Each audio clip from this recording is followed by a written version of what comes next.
You join us during the final days of the Spirit rover. 344 Martian days, or sols, have passed since Spirit's mission boldly began. The whole world was watching as it entered the atmosphere at over 19,500 kilometers h before impacting into Mars's expansive red desert. During those first sols, the lonely rover faced mission-threatening software and hardware issues, but it defiantly ventured way past its 90-sol life expectancy to share thousands of images of Mars, as well as evidence for the existence of water on the red planet. In the last episode, we left Spirit climbing to the top of Husband Hill, wondering what secrets it will uncover below the red planet's surface and whether it will succeed with its grand mission objectives. I'm Alex McColgan, and you are watching Astrum. Join me today to continue with Spirit's journey as it reaches the summit of Husband Hill and pushes on to territory NASA never expected to reach. We will highlight Spirit's major discoveries and follow our trusted rover to the very end. This is a journey as full with scientific discovery as it is with adversity, one whose legacy continues to inspire us to this day, 20 years after it landed. We rejoined Spirit on the week of its first anniversary of landing on Mars. To celebrate, it is studying a rock named Champagne on the slopes of Husband Hill. Yes, even robots need to party. And as a robot, it enjoys its champagne in the most socially unacceptable way possible, alone and with full use of its science payload. To recap, this contains the rock abrasion tool, Ray-T, which exposes the fresh surface of a rock of interest, the microscopic imager, MI, which is able to capture fine details of a rock structure to learn about its composition, the ALPHA, particle X-ray photometer, APXS, used to measure the elemental makeup of a sample, and the Mussbauer spectrometer, MB, which is used to analyze mineralogy or the chemical makeup of the rock. After these measurements, however, the Spirit team confirmed the existence of a minor short circuit of 0.1 V. This short wouldn't affect the day-to-day operations of the rover, but it would make Spirit more vulnerable to subsequent damage.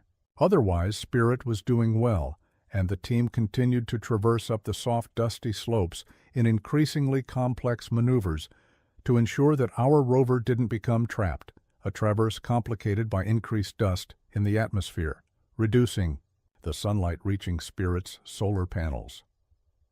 Some of that dust had settled as a coating layer on the panels, which meant that Spirit's team needed to be extremely careful with how they planned their route and power consumption. Nevertheless, en route to Larry's Lookout, a point on Cumberland Ridge, Spirit analyzed two small rocks of interest, Peace and Alligator, before imaging a far larger rock much further away, but one the rover could never hope to reach. Phobos, Mars' largest moon, a 26-kilometer-wide satellite that is due to impact Mars's surface in 10 million years. With its imaging tasks completed, Spirit ventured forth across Cumberland Ridge, but only briefly before it made an unplanned stop. NASA's engineers noticed that Spirit had curiously churned up an intriguing area of soil during its maneuvers, named Paso Robles. But what was it about this area of soil that captured NASA's interest? Paso Robles was found to contain incredible levels of salt and high levels of phosphorus. We're still trying to work out what this means, but clearly, with this much salt around, water had a hand here. A stunning and fortuitous find about the history of water on Mars, one that preceded another unexpected discovery through failure that we'll reveal later. To complete its journey to Larry's Lookout, Spirit deftly reversed large sections. This maneuver helped to relieve pressure on the failing front wheel. Instead of moving forward and pushing the struggling wheel into the ground, reversing the rover up the slopes dragged the wheel across the surface, saving Spirit energy. From Larry's Lookout, Spirit took this panorama on Sol 413. To the right, we can see Spirit's tracks. To the left is a rocky outcrop which is part of the Cumberland Ridge. Beyond that lies the Tennessee Valley. This image was made with 108 frames, each composed of 5 images taken through Spirit's different filters, which creates an approximate true color image.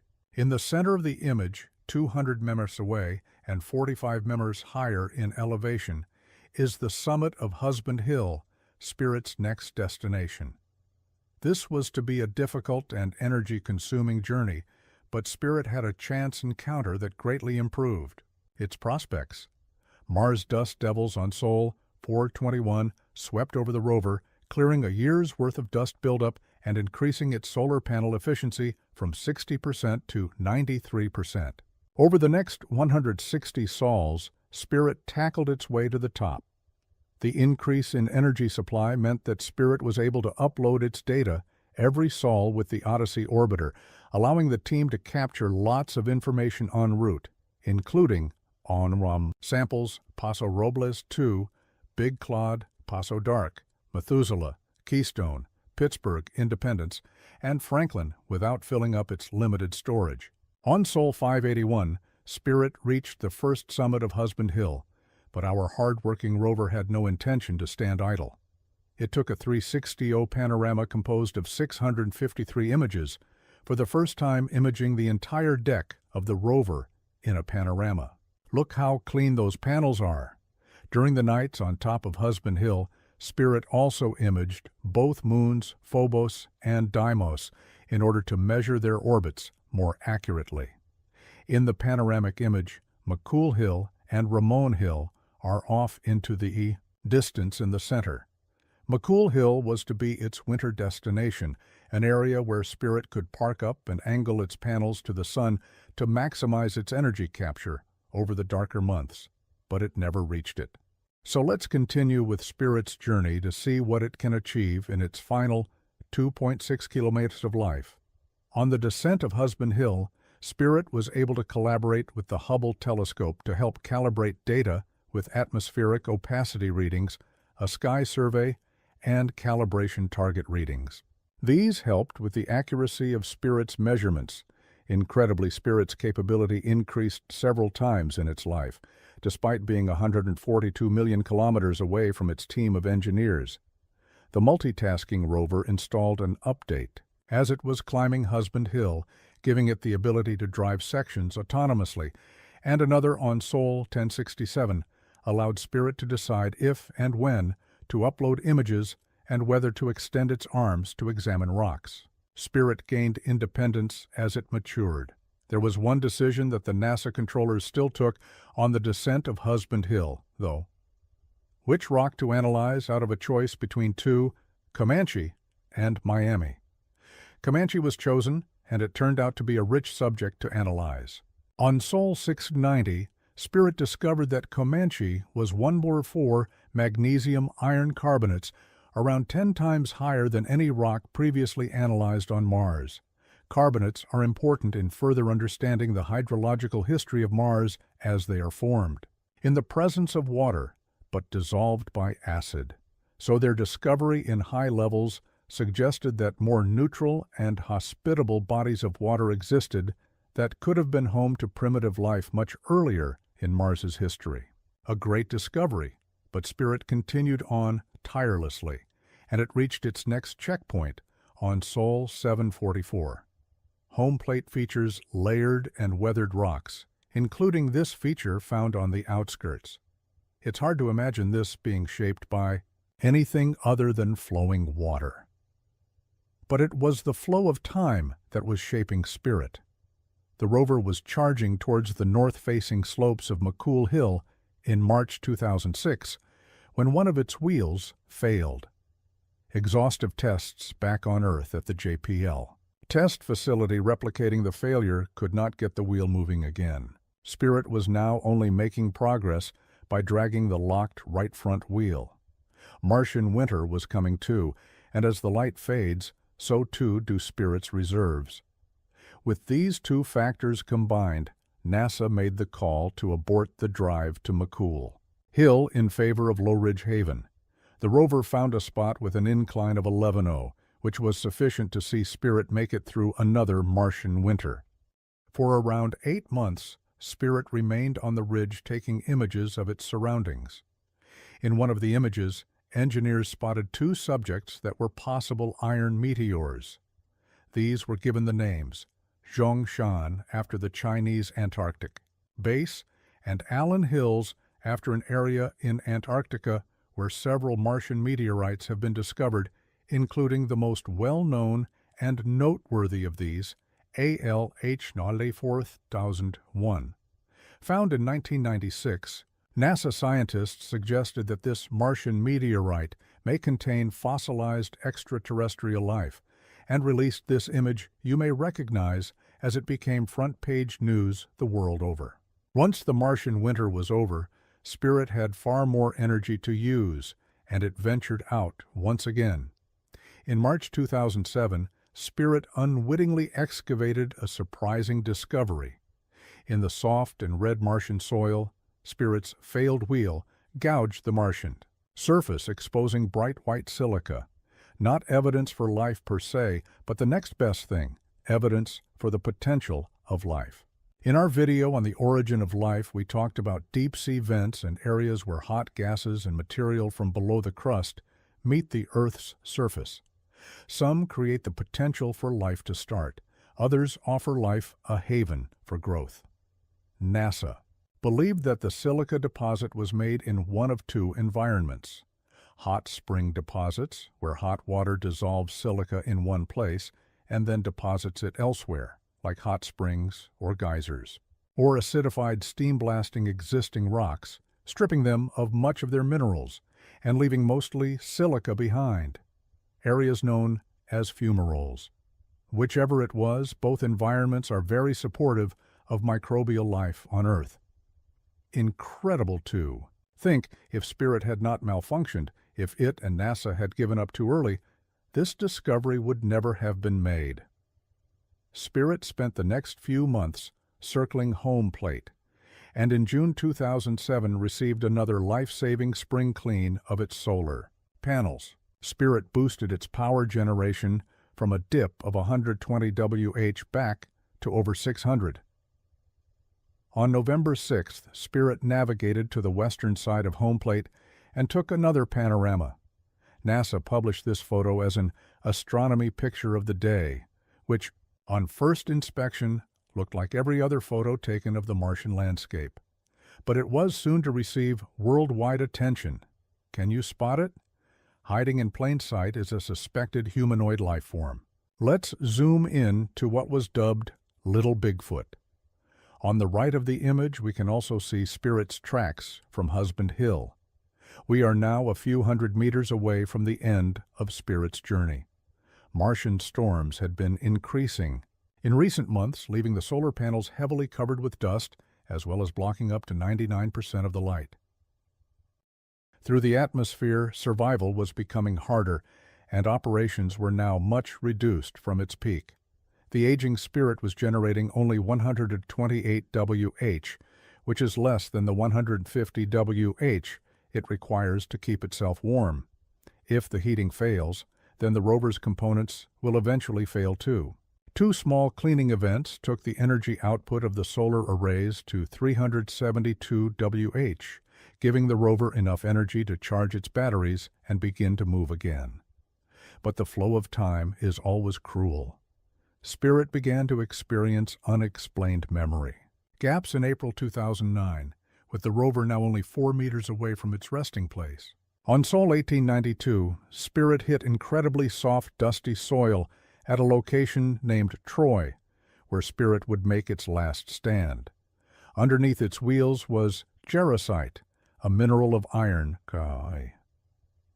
Sulfate with remarkably low cohesion, meaning achieving enough traction to move was proving impossible. Despite efforts by the JPL back on Earth to explore techniques to escape the sand trap, no progress was made. On Sol 2155, NASA reclassified the mission as a stationary research platform. While there, our rover took measurements of the atmosphere and several more images, including its last panorama from Troy. Spirit was still able to perform soil studies and extraction tests because the functionality of its arm was still excellent. Spirit needed to have a busy research schedule to use the power it was generating to maintain good battery health. But the final winter was approaching for Spirit, and it was a bitter one. Over the next few months, the power generation continually dropped, and by Sol 2196, it was again down to the critical 150 Wh. Sometime on Sol 2208, it is believed Spirit suffered a low-power fault. On a lifeless and quiet planet, Spirit's end was never going to be dramatic, but that's not to say Spirit went gently into that good night. Now forgotten by many who watched Spirit's landing, it came to rest on the edge of home plate, alone, with 2 broken wheels, a drained battery, and a legacy of scientific discovery. In its life of 2088 sols, Spirit journeyed 7.7 kilometers and transferred over 128,000 images back to Earth. Its mission was an overwhelming success, achieving its objectives to further the understanding of the history of water and the chance for life on Mars. Its name lives on in the name of asteroid 27452 Spirit, and the Perseverance rover is carrying its memory today with a family portrait of the Mars vehicles. Spirit's story is one of overcoming. Both the Spirit and Opportunity rovers lived up to their names, given to them by a 7-year-old girl named Sophie, names inspired by the struggles and promise of her own childhood. So it's fitting that as the Spirit's internal heaters turned off, as it froze under the Martian starscape, the rover's story came full circle and found its end right where it began with Sophie's words. It was dark and cold and lonely. At night, I looked up at the sparkly sky and felt better. I dreamed I could fly there. When creating scripts like this, or ones where there are a lot of physics I needed to understand, I sometimes write notes for myself on paper while I'm getting my head around my subject matter. It lets me quickly mix key points with my own diagrams, with annotations, a task that, when I do it on a computer, is sometimes a little clunky. This process is much easier with the right pen in my hand. In more ways than one, today's video is brought to you by our sponsor, Novium, whose floating pen was the one I used during my creative process. Novium's hover pens are perfect for a project like an Astrum video. They're a marvel of physics in action, floating through the interplay of magnetic fields, but they also fit comfortably in my hand as I write. Perhaps that's why they won Time magazine's One of the Best Inventions of 2022 award. On top of that, they are themselves space-themed, making them the perfect pen for space enthusiasts. The Hover Pen Interstellar sits at a 23.5-degree angle, in reference to the Earth's axial tilt, and its sleek design feels at home in a rocket-designed facility. Coming in a range of colors, there's something for the tastes of whoever you're buying for, or even if it's just a little present. For yourself to up-level your own desk space, scan my QR code or click my link, insert link here, in the description below for a 10% discount off Novium products if you use my code ASTRUM at checkout, along with free shipping to most countries. Don't miss out. Thanks for watching. Making. This video required some long-term planning and work, which we were only able to do thanks to the consistency and sustainability of your memberships as Astrum Nuts on Patreon. A huge thank you to everyone who has signed up, and if you'd like us to make more videos like this, you can join with the link down below. When you join, you'll be able to watch the whole video ad-free, see your name in the credits, and submit questions to our team. Once again, a huge thank you from myself and the whole Astrum team. Meanwhile, click the link to this playlist for more Astrum content. I'll see you next time.